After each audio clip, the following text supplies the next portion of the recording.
जय श्री राधे कृष्णा। राजा अम्बरीश और दुर्वासा जी की कहानी प्राचीन समय की बात है। राजा नाभिक के अम्बरीश नामक एक प्रतापी पुत्र थे। वे बड़े वीर, बुद्धिमान व तपस्वी राजा थे। वे जानते थे कि जिस दिन धन वैभव के लोभ में पड़कर प्राणी घोर नरक में जाते हैं, वह कुछ ही दिनों का सुख है। इसलिए उनका मन सदैव भक्ति व दीनों की सेवा में लगा रहता था। राज्याभिषेक के बाद राजा अम्बरीश ने अनेक यज्ञ करके भगवान विष्णु की पूजा उपासना की, जिन्होंने प्रसन्न होकर उनकी रक्षा के लिए अपने सुदर्शन चक्र को नियुक्त कर दिया। एक बार अम्बरीश ने अपनी पत्नी के साथ द्वादशी प्रधान एकादशी व्रत करने का निश्चय किया। उन्होंने भगवान विष्णु का पूजन किया और ब्राह्मणों को अन्न धन का भरपूर दान दिया। तभी वहां दुर्वासा ऋषि का आगमन हो गया। वे परम तपस्वी वह अलौकिक शक्तियों से युक्त थे, किंतु क्रोधी स्वभाव के कारण उनकी सेवा शुश्रूषा में विशेष सावधानी अपेक्षित थी।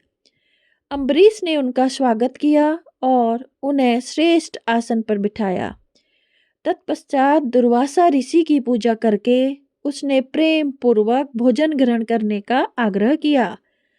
दुर्वासा ऋषि ने उनका आग्रह स्वीकार कर लिया, किंतु भोजन से पूर्व नित्य कर्मों से निर्वृत्त होने के लिए वे यमुना नदी के तट पर चले गए।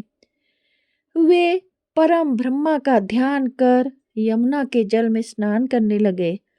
इधर द्वादशी केवल कुछ ही क्षण शेष रह गई थी।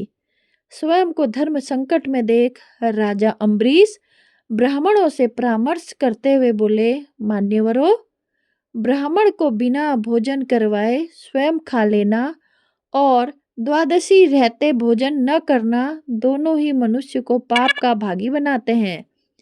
इसलिए इस समय आप मुझे ऐसा उपाय बताइए जिससे कि मैं पाप का भागी न बन सकूं।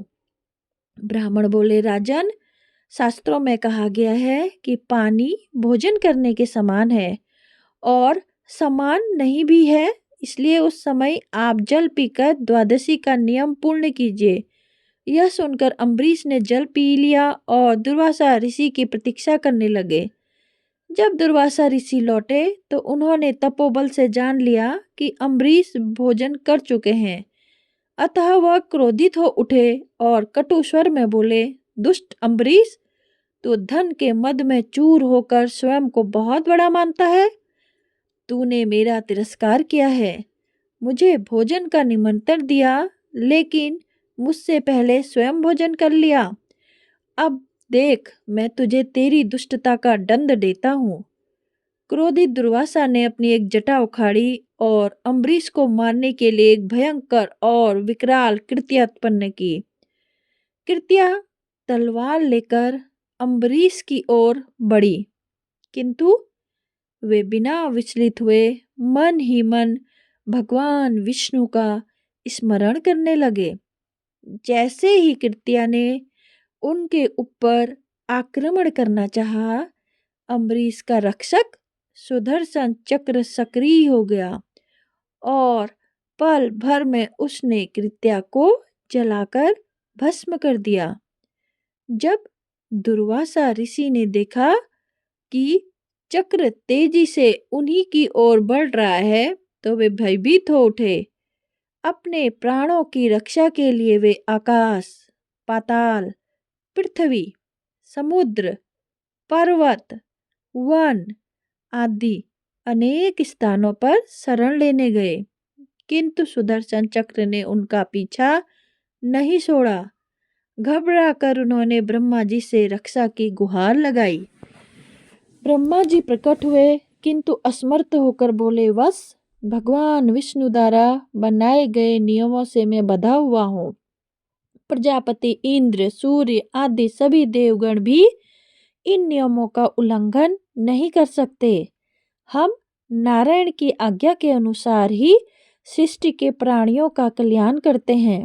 इस प्रकार भगवान विष्णु के भक्त के शत्रु की रक्षा करना हमारे बस में नहीं है। ब्रह्मा जी की बातों से निराश होकर दुर्वासा ऋषि भगवान शंकर की शरण में गए। पूरा वृत्तांत सुनने के बाद महादेव जी ने उन्हें समझाया, ऋषिवर, यह सुदर्शन चक्र भगवान विष्णु का है, उनका शस्त्र है जो उनके भक्तजन की रक्षा करता है।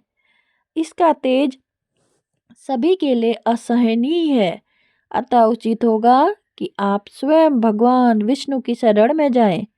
केवल वो ही इस दिव्य शस्त्र से आपकी रक्षा कर सकते हैं और आपका मंगल हो सकता है।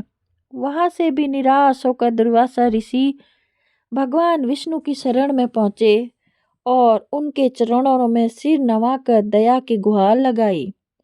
आर्द्र स्वर में दुर्वासा बोले, भगवान, मैं आपका अपराधी हूँ।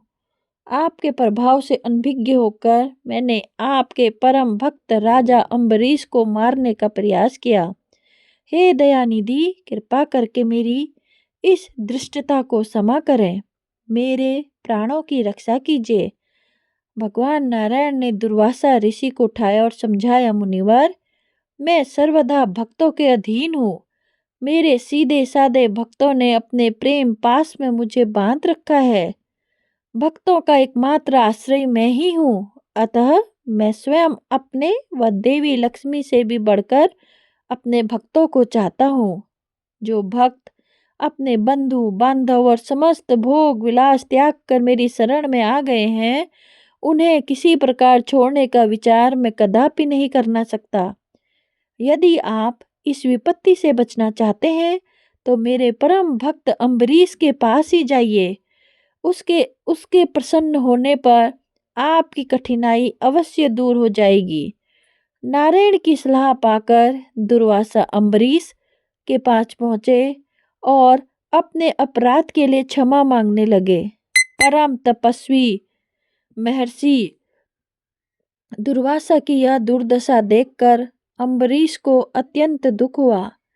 उन्होंने सुदर्शन चक्र की स्तुति की और प्रार्थना पूर्वक आग्रह किया कि वह अब लौट जाएं। उनकी स्तुति से प्रसन्न होकर सुदर्शन चक्र ने अपनी दिशा बदल ली और दुर्वासा ऋषि को भयमुक्त कर दिया। जब से दुर्वासा ऋषि वहां से गए थे, तब से राजा अम्बरीश ने भोजन ग्रहण नहीं किया था। वे ऋषि को भोजन कराने की प्रतीक्षा करते रहे। उनके लौटकर आ जाने पर वह भय मुक्त हो जाने के बाद अम्बरीश ने सबसे पहले उन्हें आदर पूर्वक बैठाकर उनकी विधि सहित पूजा की और प्रेम पूर्वक भोजन कराया। राजा के इस व्यवहार से ऋषि दुर्वासा अत्यंत प्रसन्न हुए और उन्हें अनेक सह आशीर्वाद देकर फिर वहां से वे विदा हुए।